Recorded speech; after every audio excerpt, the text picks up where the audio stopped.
Ríkisstjórnin var fyrir áfall í dag þegar 3 stjórnarþingmenn greiddu ekki atkvæði með fjárlagafrumvarpinu.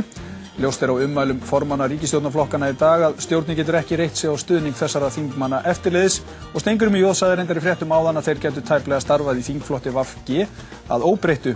Steingrímur er hingað mættur ásamt Bjarna Benediktssyni formanni Sjálfstæðisflokksins en þeir ætla að fara yfir þessa stöðu, fjárlögin og svo nýtt frumvarp sem mælt var fyrir í dag. Steingrímur, við skulum kannski byrja á þér.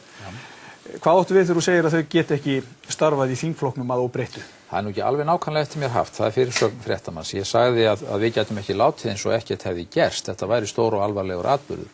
Þannig að þegar ég svaraði spurningunni geta þau setið í þingflokknum eins og ekkert hafi í skorist, þá sagði ég nei, vegna þess að þetta er þannig atburður og við hljótum þurfa að ræða þá og átta okkur á hvað þetta þýðir fyrir okkur. Og auðvitað er þetta vonbrigði, ég hef ekkert leynt því. Þau eru kannski meiri vonbrigði en ella vegna þess að það var búið að leggja gríðarlega vinnu í að laga þetta fjárlagafrumvarp. Það er að mínum mati orðið mjög ásættanlegt. Það var búið að gera miklar breytingar í þágu velferðarmálana sérstaklega, ekki síst heilbrigðismálana. Nota allt það svigrúm sem hægt var til að gera það mildara og bærilegra sem þar var á ferðinni. En auðvitað er frumvarpið erfiður boðskapur fyrir okkur öll. Þetta er erfið birtingamynd þess áfall sem við urðum fyrir sem þjóð. Og það er engum neitt gleðiefni að sjálfsögðu að þurfa að bera ábyrgð á því sem þarna þarf að gera. En það ánægjulega er að þetta var hægt, draga verulega úr niðurskurðinum í velferðarmálin, bæta inn í nýjum hlutum eins og verðtryggja lágmarksfjárhæðir elli- og örorkulífeyris, taka inn ný og góð verkefni sem nánast allt þingið sameinaðist eins og hefja bólusetningu gegn leghálskrabbameini í ungum stúlkum. Þannig að það var ýmislegt gott sem þarna tókst að gera í lokin án þess að missa markmiðin frumjöfnuð, jákvæðan frumjöfnuð á næsta ári fyrir borð. Við erum á áætlun, við höfum náð miklum árangri í ríkisfjármálunum og við erum að fara yfir erfiðasta hjallan með þessum fjárlögum. En sko að því að einmitt eins og þú hefur lýst, þetta er algjört grundvallarplagg hverrar ríkisstjórnar, það eru fjárlög.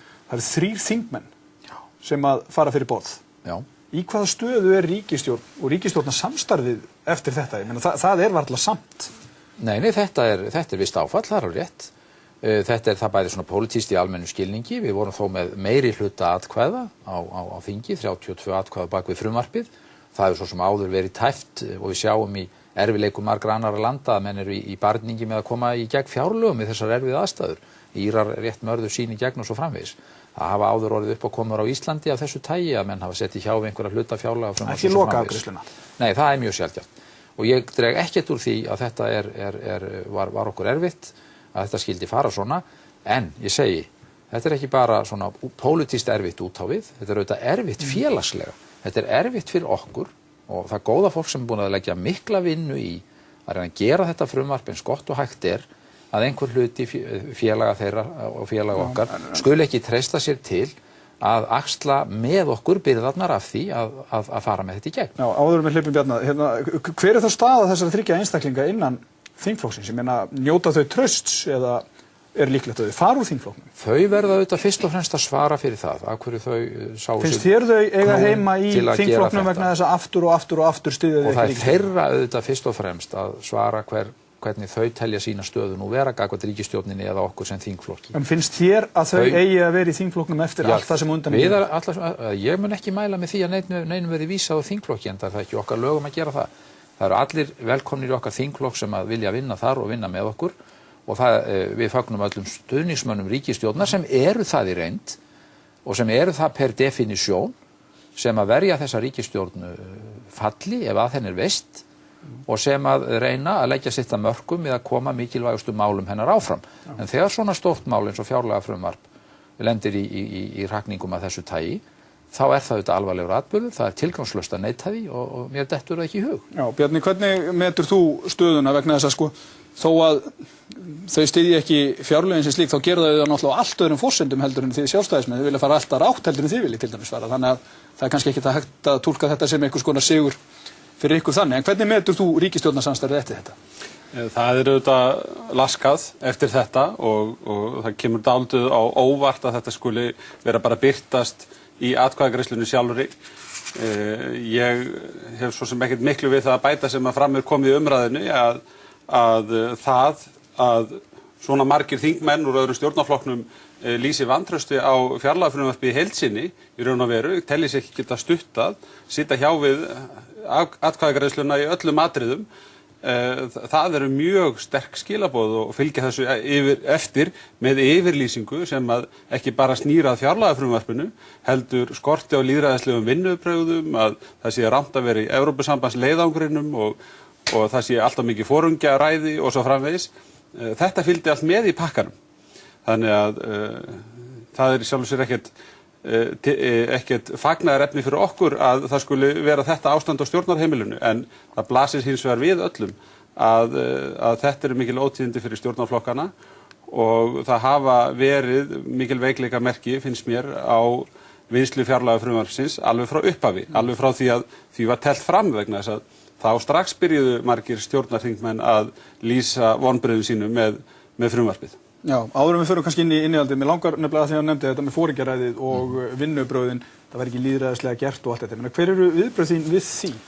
Já, þetta er rosalega stór orð. Já, ég get bara, held ég best svara því með því að lýsa hvernig að þessu hefur verið unnið. Það er nefnilega þannig að við höfum haft þingmenn og þingflokkana óvenju mikið með í ferlinu. Formaður og varaformaður fjárlaganefndar, formaður og varaformaður efnahags- og skattanefndar og fleiri þingnefnda hafa unnið óvenju mikið með okkur í fjármálaráðuneytinu og okkur forsætisráðherra sem erum ráðherranefnd ríkisfjármál. Við bjuggum til sérstaka starfshópa, skipaða nokkrum þingmönnum úr hvorum stjórnarflokknum strax í byrjun árs og við gerum það sama í fyrra til þess að vinna með í þessu fjárlagaferli. Það sem að byrja var að undirbúa og ganga frá römmunum, skoða aðstæðurnar og byrja síðan að vinna útfærslur með viðkomandi fagráðuneytum. Í þessari nefnd, í báðum tilvikum reyndar, bæði núna og í fyrra, satt til dæmis Lilja Mósesdóttir. Hún hins vegar kaus að vísu að hætta þáttöku í því starfi og ef menn náttúrulega ákveða það sjálfa að vera ekki með í samráði af því tagi, þá erum menn það ekki. Þannig að ég fullyrði, og ég þekki nú talsvert til í þessum efnum og hef marga fjöruna sopið, að við höfum haft fjárlagaferlið óvenju opið, við höfum tekið þingflokkana eða fulltrúa úr þingflokkunum óvenju mikið inn í ferlið. En þetta er auðvitað erfitt, það er alveg rétt og það er ekkert skrítið þó að mönnum gangi á köflum erfiðlega að horfast í augu við það sem að við þurfum að gera á Íslandi þessi ár en við erum að reyna að gera það eins vel og við getum og það er auðvitað þannig að þegar menn þurfa að bera byrðar sem hópur þá eru þær léttari ef menn deila þeim á milli sín. Já. Þið hafið svolítið talað það, Bjarni, í umræðinu fjárlögin að það sé verið að of áætla tekjur og van áætla gjöld. Hvernig þá? Mér langar nú fyrst að segja varðandi þessu umræðum að þetta sé erfitt fyrir stjórnarflokkana og hvora í sínu lagi og þá saman að koma saman þessum fjárlögum og klára þau að þá verði nú að fylgja því eftir og segja ég held að verði erfiðast af öllu fyrir fólki í landinu að búa við þessi fjárlög. Þau munu gilda á næsta ári og þau fela það í sér að það er enn aukið við álögur á fólk og fyrirtæki. Ríkisstjórnin segist hafa klárað bróðurpartinn af nýjum álögum á árinu 2009 semst í fjárlögum fyrir gildandi ár og sé að fara taka tiltölulega lítt skref en það er samt verið að bæta við. Við teljum að það sé verið að ofáætla tekjumegin í þessu frumvarpi vegna þess að við höfum séð það að allar hagvaxtarspár fyrir næsta ár eru að hagvöxtur verði minni heldur en bæði fjárlagafrumvarpi gerði ráð fyrir í upphafi og við sáum fram eftir þessu ári Það er sem sagt ekki búið að leiðrétta fjárlögin með þessa nýju spár? Jú, það er búið að gera minni háttar leiðréttingar en við teljum samt sem áður að það sé verið að byggja á of mikilli bjartsýni þar og heilt yfir að þá teljum við að þessi aðferðafræði mun ekki skila árangri. Við erum á sömu nótum á ríkisstjórninni í því að vilja ljúka verkinu við að loka fjárlagagatinu. Það er mjög nauðsynlegt vegna þess að þegar við höfum fjárlög ár eftir ár þar sem við erum að reka ríkið með halla og þá erum við að ýta undan okkur vandamáli fyrir framtíðar kynslóðir til þess að takast á við. Þess vegna erum við á sömu nótum og stjórnin að vinna að því að loka fjárlagagatinu. Við teljum bara að það að fara allt aðra leið með því að halda álögunum í lágmarki. Við höfum bent á séreignarsparnaðinn sem ákveðna leið í því sambandi og það voru greidd atkvæði hana í dag þar sem að stjórnarflokkarnir höfnuðu því að taka til okkar frestaðar skatttekjur sem að hvíla inn í séreignarsparnaðarkerfinu. Með því að hafa farið þá leið, þá hefðu við bæði hjálpað heimilum í skulda- og greiðsluvanda og komið súrefni til atvinnustarfseminnar. Þetta hefði búið til nýjar tekjur fyrir ríkið að okkar áliti sem hefði dregið úr lengd krísunar sem við erum að fást við og hefði einnig bara skapað hagstæðari grundvöll. Í stuttumáli meiri niðurskurður, minni skattar. Nákvæmlega. Já. Hvað af hverju kom ekki til álita að fara þá? Já, ég tel að við sem að reyna að fara eins góða blöndu í þessu og hægt og sem að segja efnahagslega skynsamlegt. Við vissulega tókum talsvert inn í auknum tekjum í fyrra og það ánægilega að það að fullu að skila sér á þessu ári. Ekki tekjuskatturinn? Einstaklinga? Já, tekjuáætlunin stenst og vel það með að við til dæmis tölur fyrstu 11 mánuðina, það nú verða nokkuð áreiðanlegt. Nóvembermánuður kemur vel út. Þannig að hrakspár að við höfum gengið svo langt að tekjurnar myndu hrynja af þeim sökum ganga ekki eftir, sýnist okkur í fjármálaráðuneytinu. Meira að segja áfengisgjaldið að koma upp í tekjuáætlun ef það huggar einhvern. Sjálfstæðismenn höfðu áhyggjur af því hérna framan á árinu. Ég verð að koma inn á því. Þannig að Þú ert sem sagt við að þessi auknu skattar að þeir eru ekki að minnka skatttekjurnar. Nei, en það fólk dragi úr neyslu á móti. Við höfum fyrst og fremst haldið skatttekjunum í horfinu. Við höfum orðið að hækka prósentur og afla nýrra tekna vegna þess að í niðursveiflunni þá hafa tekjustofnandi gefið eftir og skattkerfið var svo illa undir það búið að takast á við höggið vegna þess hvernig var búið að lækka hér skatta og fletja kerfið út í svokölluðu góðæri. Þetta urðum við að gera auðvitað því annars væri staðan ennþá verri og ef við ekki gert þetta sem við gerðum bara í 2009 og aftur 2010 þá væri annarkvort hallinn meiri eða við hefðum orðið að skera enn meira niður. Ég held við séum að blanda þessu saman í raun eins vel og hægt og við erum að ná gríðarlegum árangri og það verða auðvitað sjálfstæðismenn að viðurkenna að það að taka við þessu í 215 milljarða halla árið 2008 vissulega voru það aðalega bókfærð töp. Hallinn stemdi í 170-80 milljarða 2009. Við náðum honum niður í 140. Hann átti að verða tæpir 100 milljarða á þessu ári samkvæmt fjárlögum. Hann endar sennilega í 75 og við náum honum á næsta ári niður í 37 milljarða. Þá það engin smá árangur og það skiptir sköpum fyrir okkur. Ég sammála Bjarna það og við erum það öll og það gott. Við verðum að ná þessum stóru hallatölum tiltölulega hratt niður því annars kæfir vaxtakostnaðurinn okkur. Það engin ágreiningur það. Og við okkur getum greint eitthvað á leiðir en ég held að sé nú samt hollt fyrir alla að vita það. Það engin að gera það sem hér er verið að gera ganni sínu.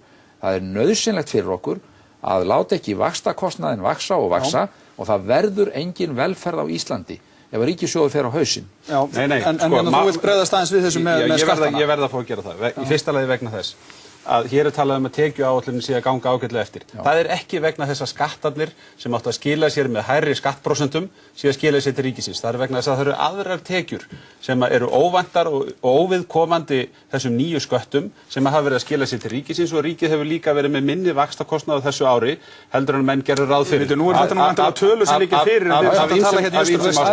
heildarniðurstaðan það bil þar sem við sáum hana fyrir okkur en það ekki vegna þess að það sé að skila sér tekjurnar af hærri sköttum eins og menn höfðu gert ráð fyrir. Til dæmis að tekjuskatti einstaklinga.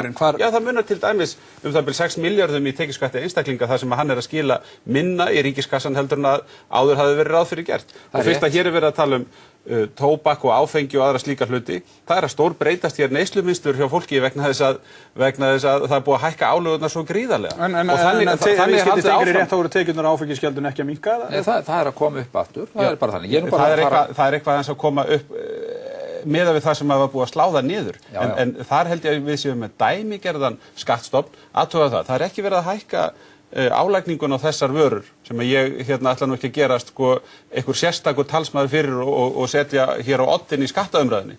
En þetta samt dæmi vöruflokka þar sem að ríkið hefur alltaf tilhneigingu til þess að hækka álögurnar og það ekki verið að gera einhverjum heilsufarsforsendum hér. Heldur til þess að sækja viðbótar skatttekjur og það hefur haft mjög mikil áhrif á neysluna. Hún hefur verið að breytast og færast til og það hefur stórlega dregið saman neyslan þó að tekjurnar séu smám saman kannski að klóra sig upp í það sem það voru áður. Megin atriði bara það að við erum ósammála ríkisstjórnin það að það sé hægt að skattleggja sig í gegnum svona krísu. Við teljum að það sé mun heillavænlegra til lengri tíma að gefa heimilónum og ég tala nú ekki atvinnustarfseminni tækifæri þegar hún í sárum vegna skuldaaukninga og mikils greiðsluvanda þegar það slaki í hagkerfinu tækifæri til þess að ná sér áður en farið að seilast dýpra í vasa þessara aðila. Og það það sem að eru stóru vonbrigðin í þeim tölum sem að við höfum hér verið að rýna í og verið að gefa út fyrir næsta ár, að við sjáum ekki þann vöxt sem við vorum að vonast til. Og meðan við náum ekki vextinum, að þá erum við ekki að vinna á atvinnuleysinu. Og ég bara í lokin. Vegna sem hér sagt að við höfum lagt skattkerfi í rúst, þá það algjör miskilningur. Það sem gerðist hér í hruninu var það að það töpuðust störf. Og þegar það fara 20.000 störf út af vinnumarkanum, þá sér þess að sjálfsögðu stað á tekjuhlið fjárlagana, að sjálfsögðu. Það ekki vegna þess að skattprósentan var á lág, það vegna þess að fólk hafði ekki lengur vinnu. Menn fóru á hausinn. Mér langar aðeins að fara á aðra slóðu með þetta, vegna þess að eitt hefur gerst í þessari fjárlagavinnu og þessari niðurskurðarvinnu, það það að menn hafa verið að boða einhvers konar niðurskurð. Svo menn alltaf verið að hætta við, þetta sérstaklega við það sem í gangi í heilbrigðiskerfinu. Þetta geta nú varla talist voðalega sannfærandi vinnubröð þetta. Boðaður niðurskurðu svona hér og þar og svo einhvern veginn hrekjast menn úr einu vígin í annað í einhverju vörn. Nei, auðvitað væri betra að hafa meiri tíma til að undirbúa skipulagsbreytingar af því tagi sem að hluta til á ferðinni í heilbrigðismálum. Af því allt býður þetta til svo mikla óvissu fyrir fólk. Já, menn hafa talað í mörg ár og það er vont að þurfa að færa fólki í ófréttir og tíðindi þegar þau birtast í fjárlagafrumvarpi. Án þess að hægt sé að hafa meira samráð það fyrirfram. En aðstæður okkar eru nú eins og þær eru. Og það var alveg samstaðum það að það væri ekki hægt að útdeila 4,7 milljarða niðurskurði í heilbrigðiskerfið flatt. Vissar lykilstofnanir eins og Landspítalinn, Sjúkrahús og Akureyri þyldu það ekki. Við yrðum einhvern veginn að reyna að draga úr kostnaði þar sem það væri helst hægt og þá var horft á dýran rekstur í sjúkrasviðum á tilteknum stofnunum og með því hugarfari að verja undirstöðu heilsugæsluna og grunn- og nærþjónustuna. Þannig að það var gert. Við sögðum strax, þegar frumvarpið kom fram, allt það svigrúm sem okkur kann að leggjast til, ef við stöndum frammi fyrir og höfum þegar við förum að loka fjárlagafrumvarpinu, verður notað í þágu velferðarmálana og sérstaklega heilbrigðismálana. Og þetta var unnið samkvæmt því og við það höfum við staðið. Og nánast öll tilslökunin og svigrúmið sem við höfum, án þess að missa af markmiðinu frumjöfnuð var notað í velferðarútgjöld og það í góðum anda þeirrar stefnu sem þessi ríkisstjórn stendur fyrir. Svo ætla ég aðeins bara ef ég má bæta tvennu við í sambandi við grundvöllin sem við stöndum á núna. Það eru tvær lykiltölur í tekjustreyminu til ríkisins sem segja okkur kannski hvað mest hvað að gerast í hagkerfinu. Það veltan í virðisaukaskattinum og það tryggingagjaldið sem af launagreiðslu veltun í samfélaginu. Báðir þessi tekjustofnar eru nú aftur og upplið. Það eru góðar fréttir. Það gerir mig bjartsýna á að 4. ársfjórðungur verði með hagvöxt eins og 3. ársfjórðungur og allar hagspár eru hagvöxt á næsta ári.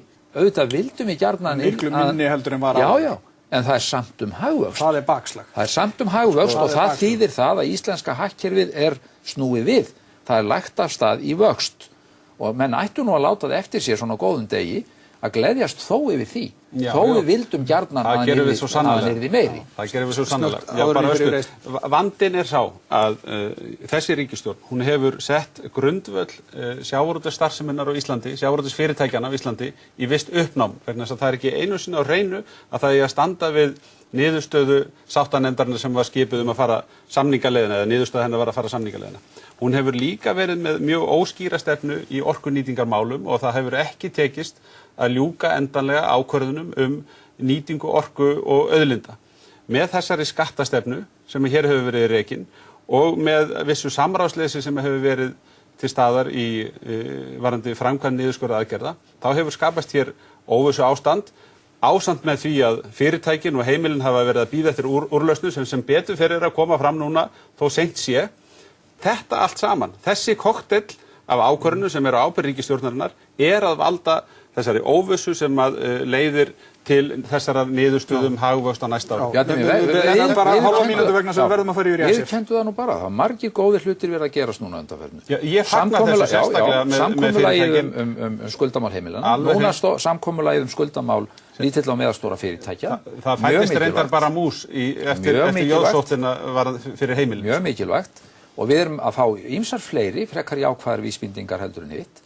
Taktu ferðaþjónustuna og horfurnar þar á næsta ári og látum það nú bara eftir okkur að vera þó bjartsýn í þeim mæli sem það raunhæft og komdu með mér og öðrum í það að stappa stálinn í þessa þjóð og tala í hana kjarkinn og tendra vonirnar sem eru alveg innistæðu fyrir. Það skortir ekki að ég trúi því að þetta sé hægt. Ég á mig þá sannfæringu að árið 2011 verði gott ár á margan hátt fyrir okkur Íslendinga. Við erum öll sammála að vona það, en hérna nú Icesave-málið komið inn í þingið aftur og ég heyrði ekki betur en að Össur Skarphéðinsson var að segja það að stjórnarandstaðan ætti nú talsverðan hlut í þessum samningi sem að núna liggur fyrir þinginu. Samt hafið þið sjálfstæðismenn verið að móast í því að gefa upp afstöðunum það hvort að þið ætlið að samþykkja þetta ekki. Ég býðu nú við. Það sem Össur var að tala var það hvernig við erum komin á þennan stað og hann gaf stjórnarandstöðunni kredit fyrir það að hafa sem sagt, haldið þannig á sínum málstað við værum komið með mun betri samning í hendurnar eða tilboðum samning skulum við kalla það. Og í umræðinu á þinginu í dag þá vildum við bara einfallega draga fram hversu gjörbreyttri stöðu við erum í dag með þó þessa mögulegu lausn í höndum þegar borið saman við þá 400–500 milljarða sem áður stóð til.